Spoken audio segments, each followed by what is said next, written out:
Howdy folks, Doc here with Last Best Tool, and this is the Tite-Reach Extension Wrench. This is the Pro 3/8 version, and this is the 1/4 inch Pro version.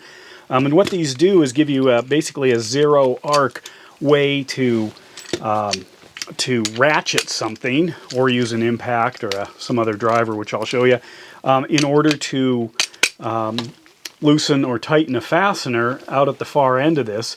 So as you can see, as I'm turning this, there's a corresponding turn on this end. So a way to think about this might be, just for example, let's say this thing. It's a totally artificial setup here, but it gives you the idea. If I try to get in here with a ratchet, something like this, if I hold this, I might get one click or two clicks. And as a 72 tooth ratchet, let's see, that's going to be like 36 of these, 72 at one, but 36 at two. So I'd be doing this for quite a while. I could just throw this thing on right here, and you can see this can stay still, and then if I wanted to, I could start ratcheting it way down at this end. Or better yet, I could just throw it on a little impact like this. This is kind of what got me more excited about using these versus my standard impacts. I don't use those as often for impacting. So I'm gonna, you can see this is right here. I'm gonna drop it in. Right there. Just screwed it down all the way. What about out? Same thing.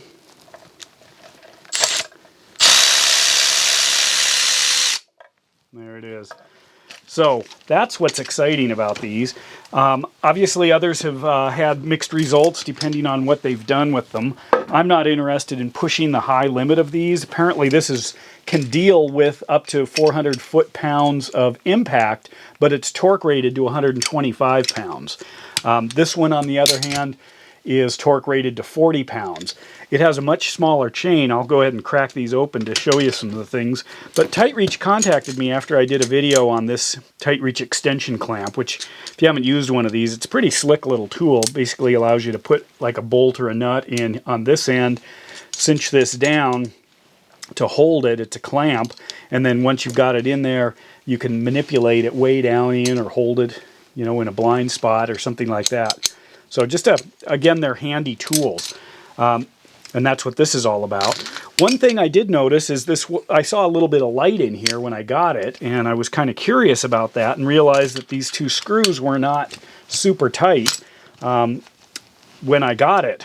I don't know what that's all about, but it might also have to do with some of the results that other people have gotten.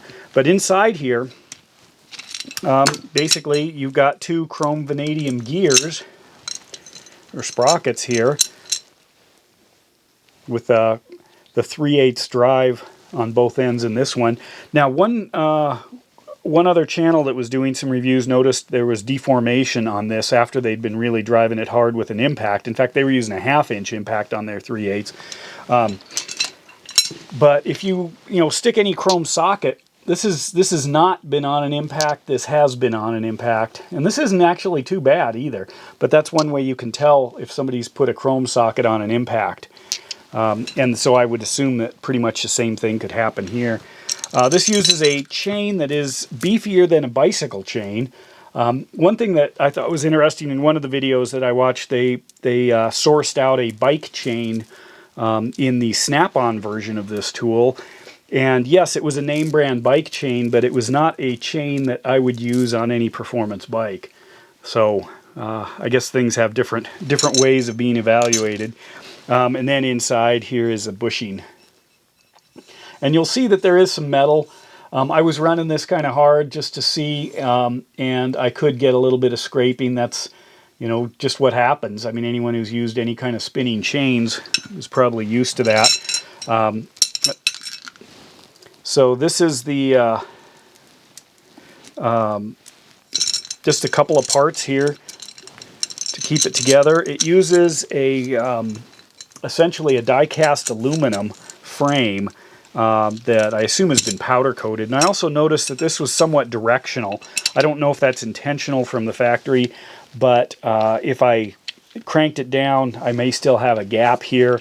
But when I turned it around and dialed it in on the other side, actually this would have been the gap side, that gap went away. So that's what it looks like when it's not screwed down. Maybe I can do it for you. I think it might do better with one more screw later on if they redesign this, just so you can't lose a screw, say, during impacting and have the machine, have the tool come apart. But anyway, you can see that seals up nicely. And then if you were really worried or you're using it in a real dirty environment, not that it's hard to clean, you could always just take some electrician's tape like this and literally, if you wanted, get that out and totally coat this thing.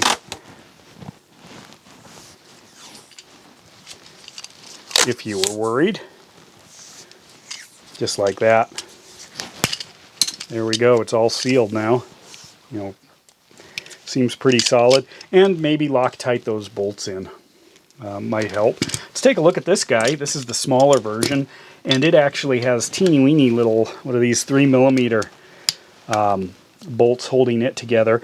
I would not run a torque, or I mean an impact, an electric impact on this at all, regardless if it's small. However, I have been using this. I don't know, does this count as an impact? What does it say?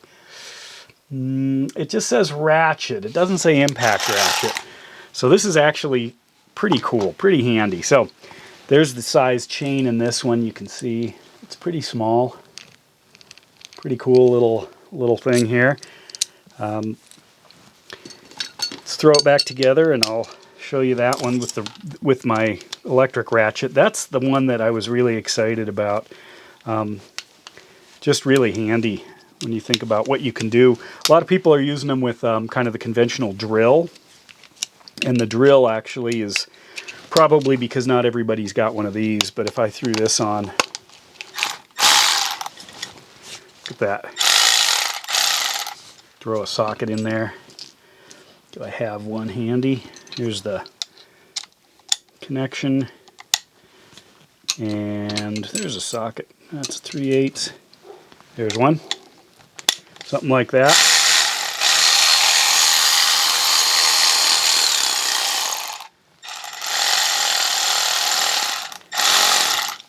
It would be kind of cool if you could partner these up. I wonder, what if I took this 3/8 to quarter here, whoops, and then took a quarter,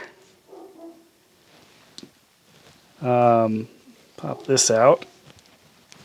That's why I have the pliers handy. Some of these are pretty tight. It does come with 3 extensions. It comes with a half that goes in here to a 3/8 to a half adapter, so you can use 1/2-inch sockets on it. This one is the quarter to quarter for the smaller, for this guy here.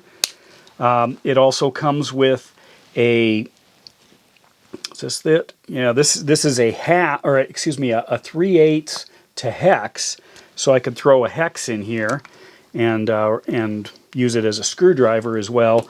And then it also comes with a hex to, or I mean a 3/8 to 3/8, which looks like that. But what if I could attach that to that,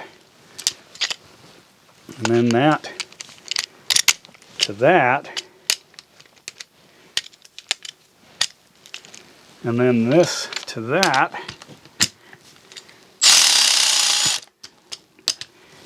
and I need an extra hand here, but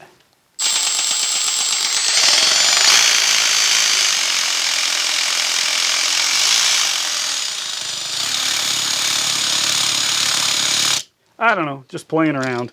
But anyway, these are the Tite-Reach wrench extensions, or extension wrenches. The set sells for about $123, something like that, off Amazon. Also put a link in for the Tite-Reach company. They make kind of handy tools like this in different sets, and they even have a set of dedicated sockets that fit right into these. Basically, they've got a 3/8, I don't know if they've got a quarter one, but a 3/8 adapter in the back of the socket. So it kind of looks like, where's my 3/8 in here? So it would look like a socket like this in the package. So you just drop them on, low profile, do your work. When you pop them out, the adapter stays with it. Kind of an interesting idea. But anyway, overall, very handy. Obviously, you could buy a more expensive one that'll transfer the torque, according to others who worked with these compared to, in particular, Mac and Snap-on.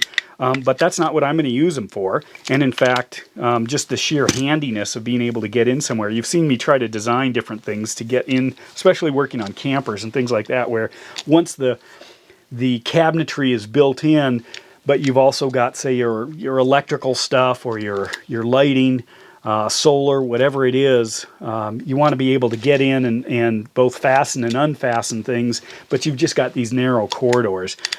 So I think that'd be, it's going to be a great use. I haven't done it yet because everything's covered with snow. But the other thing I was wondering is, these are aluminum, but I'd like to have a little light on the end of it, because that would be great. To be able to see down into where you're trying to put this, or maybe even a mirror or something. It'd be kind of fun. But anyway, there they are, the Tite-Reach extension wrenches. And with that, Doc out.